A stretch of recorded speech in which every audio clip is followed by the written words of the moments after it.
Assalamualaikum warahmatullahi wabarakatuh. Kali ini kita akan membahas mana yang lebih penting antara message dan messenger. Ya, kita ambil contoh bahwasanya seandainya ada berita seperti ini, katakanlah Budi ya, ada orang asing mengatakan, Budi, ayahmu kecelakaan, sekarang dirawat di rumah sakit, masuk ICU. Tentu bagi Budi yang mendengar berita ini akan shock ya, karena ada berita ayahnya kecelakaan masuk ICU di sebuah rumah sakit seperti itu.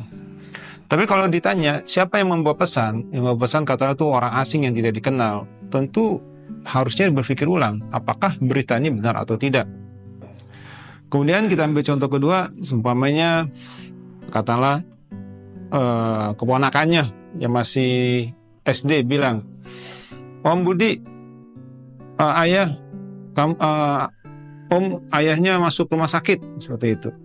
Karena yang bicara anak masih keponakan tapi juga masih di bawah umur, mungkin si Budi dalam hal ini akan berpikir lagi apakah beritanya benar atau dia hanya bercanda.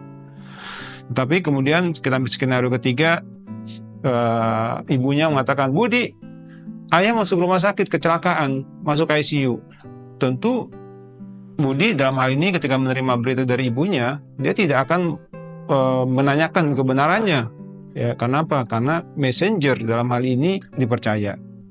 Dari 3 contoh tersebut, sekalipun dengan message yang sama, ternyata messenger itu membawa pengaruh terhadap validitas daripada berita itu sendiri atau message dalam hal ini. Oleh karena itu, seseorang yang ingin membawa message atau membawa suatu berita akan dipengaruhi kualitas daripada keberatan atau katakanlah validitas berita tersebut dari messenger itu sendiri atau credibility dari messenger itu sendiri.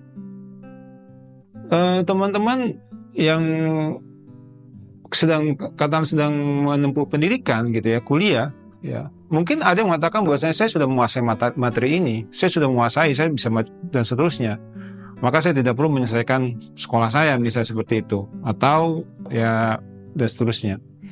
Nah di sini pendidikan dalam hal ini, katakanlah misalnya orang menjadi dokter gitu ya, bisa aja orang tersebut sudah bisa menyembuhkan orang lain gitu ya, mentreatment orang lain misalnya gitu dalam skala yang dibolehkan tentu.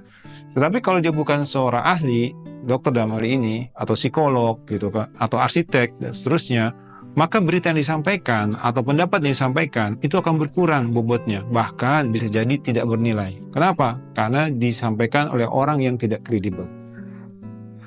Oleh karena itu kredibilitas seseorang dalam membawa pesan itu sama pentingnya dengan pesan tersebut. Tidak ada pesan yang sangat penting kecuali dibawa oleh orang yang sangat kredibel.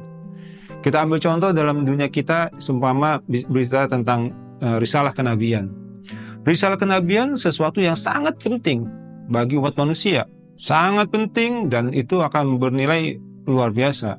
Oleh karena itu, hanya orang-orang terpilih saja yang mempunyai kredibilitas tinggi yang bisa membawa pesan tersebut.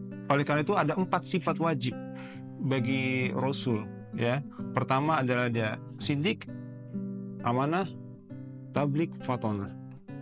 4 sifat ini adalah sifat dasar yang luar biasa berat. Kalau orang yang mempunyai 4 sifat ini pasti orang itu sangat-sangat kredibel. Ya, sangat-sangat kredibel. Oleh karena itu, hanya orang yang punya kredibilitas tinggi saja yang memiliki 4 sifat ini saja yang mampu membuat suatu berita yang luar biasa berat, yaitu berita kerasulan atau berita kenabian, seperti itu. Oleh karena itu, teman-teman yang saya hormati, selain kita belajar mengetahui banyak hal di dunia ini, memperkaya konten kita, memperkaya narasi kita, memperkaya wawasan kita agar message yang kita sampaikan itu bisa diterima orang, tapi pada saat yang sama tentu jangan dilupa kita harus meningkatkan juga kredibilitas kita, karena kredibilitas akan meningkatkan validitas dan rasa yang lebih, berita itu menjadi lebih terpercaya karena kita yang berbicara, seperti itu. Oleh karena itu, selain message yang kita kembangkan, tapi juga pastikan credibility, background, keahlian, kompetensi itu dibangun, dan itu akan memperkuat message yang kita sampaikan. Demikian pesan dari saya hari ini. Assalamualaikum warahmatullahi wabarakatuh.